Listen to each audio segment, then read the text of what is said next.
네, 안녕하세요, 여러분. 미국 주식 읽어주는 여자 주식 누나입니다. 4월 1일 목요일 아침, 우리가 잠든 사이 밤새 미국 증시에선 어떤 일이 있었는지 체크해 드리도록 하겠습니다. 3월 31일 뉴욕 증시는 혼조세로 장을 마감했습니다. 다우지수 마이너스 0.26%, 그리고 S&P 500 지수는 플러스 0.36%, 그리고 나스닥, 기술주 중심의 나스닥 지수가 1.54% 상승하는 모습 보여줬습니다. 네, 이날 뉴욕 증시는 조 바이든 대통령의 인프라 투자 기대감에도 불구하고 혼조세로 장을 마감했는데요. 기술주 중심의 나스닥 지수는 좀 큰 폭의 상승을 보인 반면 이 다우 지수는 좀 하락하는 모습을 보였죠. 이 3월 한 달간 다우 지수랑 S&P 500 지수가 각각 6.6% 그리고 4.3% 상승하면서 지난해 11월 이후 가장 높은 상승률을 기록했습니다. 반면 나스닥 지수는 0.4% 상승에 그쳤었죠. 바이든 대통령이 발표할 인프라 투자 계획에 대한 기대감이 증시에 긍정적으로 작용을 했습니다. 월스트리트 저널 등 주요 외신들은 이날 바이든 대통령이 2조 달러 이상의 인프라 건설 투자 계획안을 발표할 것이다 라고 보도를 했었죠. 최종 규모는 수정될 수 있지만 이번 계획안에는 법인세를 21%에서 28%로 인상하는 등 세율 인상안도 포함될 예정인 것으로 전해지고 있습니다.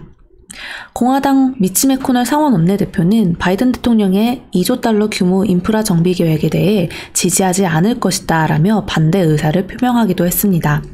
한편 바이든 대통령은 장 마감 후 펜실베니아주 피츠버그에서 그 연설에서 도로와 교량 개선을 비롯해 반도체와 전기차 같은 제조업에 2조 달러 이상을 투자하겠다라고 밝혔고 현 21%의 법인세를 28%로 올리기로 했습니다. 그에 따라 이제 전기차 쪽 흐름이 어제 좋았죠. 코로나19 백신 관련 긍정적인 소식도 계속 전해지고 있습니다. 미국 화이자와 바이오엔테크가 공동 개발한 코로나19 백신이 12세에서 15세 청소년의 100%의 효과를 내는 것으로 나타났다는 소식이 전해졌는데요. 화이자랑 바이오엔테크는 12세에서 15세 참가자 2,260명을 대상으로 3상 임상시험을 실시한 결과 코로나19 감염자가 단 한 명도 나오지 않았다라고 밝혔습니다. 이와 관련해서 엘버트 브룰라 화이자 최고 경영자는 우리 백신 사용을 확대해야 한다는 절박함에 공감한다 라면서 다음 학년이 시작하기 전 해당 집단에 접종할 수 있길 바란다 라고 언급했습니다.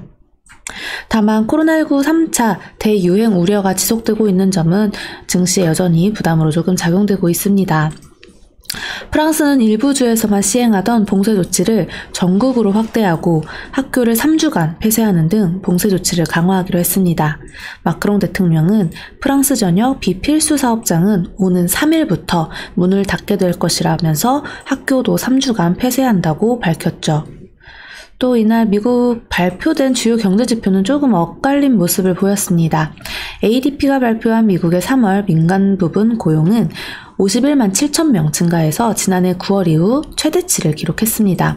다만 시장 예상치는 다소 밑돌았습니다. 3월 민간 부분 고용은 기존 11만 7천 건에서 17만 6천 건으로 대폭 상향 조정되었는데요. 반면 전미부동산 중개인협회가 발표할 2월 잠정주택 판매 지수는 전월 대비 10.6% 급감한 110.3포인트를 기록했고 이는 두 달 연속 하락세로 시장 예상보다도 부진한 모습을 보인 것이었죠. 그리고 이날 국제유가는 오펙 플러스 회의를 앞둔 경계감 속에서 하락했습니다. 또 WTI 5월 인도분 가격은 전거래일보다 1.39% 즉 마이너스 1.39달러, 마이너스 2.30% 하락한 59.16달러에 거래 마감되었습니다. 미 국채 가격은 바이든 대통령 이 인프라 투자 계획 발표를 앞두고 혼조세를 나타냈네요. 이렇게 좀 특징적인 종목들 한번 체크해 보겠습니다. 아무래도 테슬라 어제 전기차 관련 이슈해서 5% 상승하면서 좋은 흐름 다시 한번 좀 이어갈 수 있을지 하는 모습 보여주고 있네요. 그리고 이렇게 반도체 섹터들 보면요. AMD, 엔비디아 등 큰 폭으로 이제 상승을 했는데 반도체 관련주들이 이제 반도체 투자 기대감 등에 상승하는 모습을 보였습니다. 마이크론 테크놀로지는 실적 발표를 앞두고 정규장에서 상승을 했었는데요. 1.93% 상승하고 지금 장 마감 후 호실적을 발표하면서 시간의 거래에서도 상승세를 이어가고 있습니다. 우리나라 반도체 관련주들 역시 요즘 살짝 또 쉬어가다가 어제 다시 자리 잡는 모습을 좀 많이 봤는데요. 주식 누나가 늘 말씀드렸죠. 반도체 소부장 쪽 이런 반도체 관련주들은 조정받으면 아직까지는 오히려 줍줍하는 시각으로 봐도 좋다고, 과연 오늘 우리나라 장에서도 그 흐름을 다시 이렇게 살려낼지 지켜보면 좋겠습니다. 네, 오늘 4월 1일입니다. 4월 첫 거래일인 만큼 오늘 우리나라 정말 불기둥 하나 나오면 좋겠네요. 지난 3개월 동안 힘든 장 너무 고생 많으셨고요. 올 2분기에는 조금 달라지길 기대해 보겠습니다. 그리고 이번 4월에는 우리 더 수익 많이 챙기는 그런 달이 되기를 저도 바랄게요. 그러려면 주식 누나랑 계속 같이 공부 열심히 해야겠죠? 오늘은 저녁 8시 라이브 방송으로 찾아올 테니까요. 이따 저녁 방송에서 만나요. 자, 그럼 오늘 미국 증시 마감 브리핑은 여기까지 할게요. 영상 재미있게 봐주신 분들 구독과 좋아요 그리고 알람 설정 댓글도 많이 부탁드립니다. 이상 주식 알려주는 여자 주식 누나였습니다. 또 만나요.